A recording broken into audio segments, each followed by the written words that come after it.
ایک دن رسول اللہ کے دل اقدس میں یہ خیال آیا، حضور پاک کے ذہن مبارک میں یہ چاہت پیدا ہوئی کہ جبرائیل پڑھتے ہیں، میں ان کے پڑھنے کا انتظار کرتا ہوں، پھر اس کے بعد میں پڑھتا ہوں، صحابہ کو سنا دیتا ہوں، یہ اس کو لکھ لیتے ہیں اور آگے کے لیے نوٹ کر لیتے ہیں۔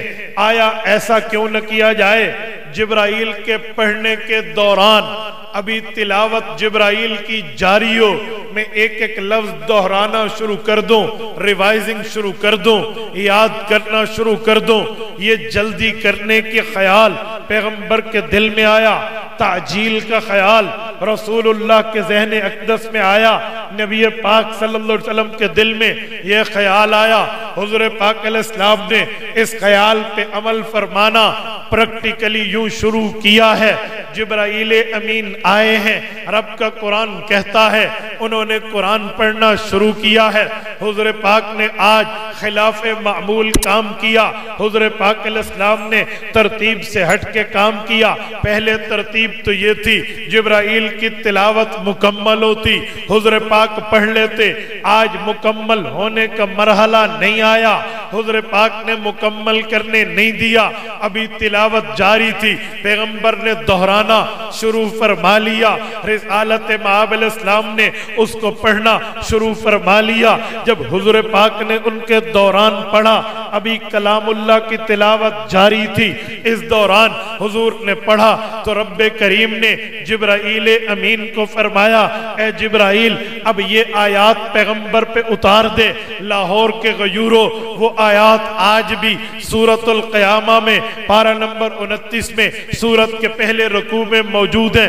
رب نے فرمایا لا تحرک بہ لسانک، محبوبم یہ کام مت فرمائیے، محبوب مصطفیٰ یوں مت کیجئے، لا تحرک بہ لسانک، آپ قرآن کریم پڑھنے کے دوران اپنے ہونٹ مبارک کو حرکت مت دیجئے، تلاوت مت کیجئے، بلکہ خاموش رہیے۔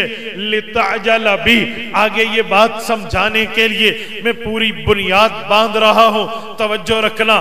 جب یہ آیت اتری لا تحرک بہ لسانک، آپ اپنے ہونٹ مبارک کو حرکت مت دیجئے، آپ اپنے ہونٹ مبارک کو ہلائیے مت، بلکہ حضور پاک صلی اللہ علیہ وسلم کو خاموش رہنے کا حکم ہوا تو آقا انعامدار کے دل میں خیال آیا، اللہ میں اس کو خامخواہ سے تو زبان اور ہونٹ کو حرکت نہیں دے رہا، بلکہ یہ بھی لاجیکلی ہے، دلیل کی بنیاد پہ ہے، وجہ کی بنیاد پہ ہے، ریزن ہے، بیس ہے، اس لیے کر رہا ہوں۔ وہ بیس کیا ہے، وجہ کیا ہے، لاجک کیا ہے، معاملہ کیا ہے؟ وہ معاملہ یہ تھا قرآن جلدی یاد ہو، جلدی ذہن میں بیٹھے، اگلی نسلوں تک پہنچانا بھی ہے، اگلی نسلوں تک بتانا بھی ہے۔ قرآن میں جلدی کرنے کی وجہ غیر ضروری نہیں تھی، ضروری رسالت آپ نے یہی سمجھا، اس لیے دہرایا۔ رب نے اگلا لفظ اتارا، فرمایا لتعجل بھی، یہ تعجل سے پہلے لام تعلیلیہ ہے۔ لام تعلیلیہ کا مطلب ہوتا ہے وہ لام جو ریزن دے، وہ لام جو وجہ دے، وہ لام جو بنیاد بتائے، وہ لام جو دلیل بتائے، وہ لام جو بتائے کہ یہ مسئلہ کیوں ہو رہا ہے۔ اسے کہتے ہیں دفع دخل مقدر کو بیان کرنے کے لیے اس کا جواب دیں، دفع کہتے ہیں جواب دینا، دخل کہتے ہیں اعتراض کرنا، مقدر کہتے ہیں چھپا ہوا ہونا۔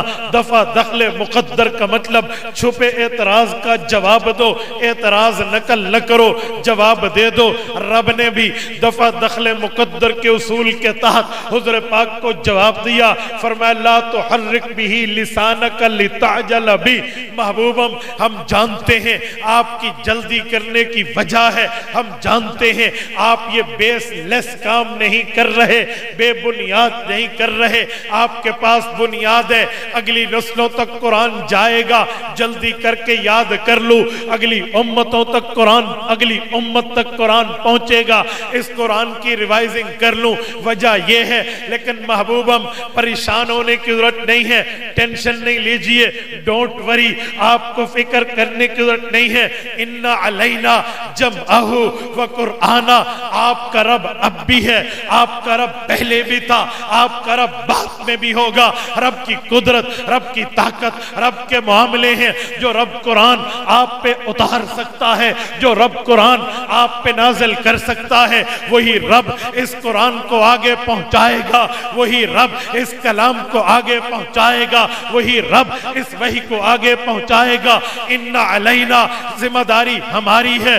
قرآن اس کو پڑھا کیسے جائے؟ اِنَّ عَلَيْنَا جَمْعَهُ, اس کو جمع کیسے کیا جائے گا؟ وَقُرْآنَ, اور پڑھایا کیسے جائے گا؟ فکر آپ نہ کیجئے, پریشانی آپ نہ رکھیے, یہ کام ہمارا ہے. ہم اس قرآن کو اتاریں گے بھی, اس قرآن کو پہنچائیں گے.